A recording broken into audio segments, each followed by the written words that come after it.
I will talk about how can you clear messages of learning of Webull Learning app. We'll go to figure out the solution on how you can do that in your app.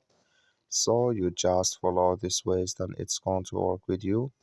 All you have to do, you just go down, click here on menu down here, just click on it. So then it's going to take you to your profile. It's going to show for you like this. Then all you have to do now, you just go here above settings, click on it. So then it's going to take you to this list. It's going to show for you like this. Then you click here on message settings.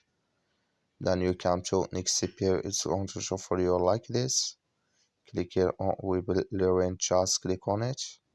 You come to next here. You click here on clear messages of Webull Learn. Then you click on OK. Then it's going to clear with you. That's all you have to do. Thank you for watching. Don't forget to support us by liking, subscribe.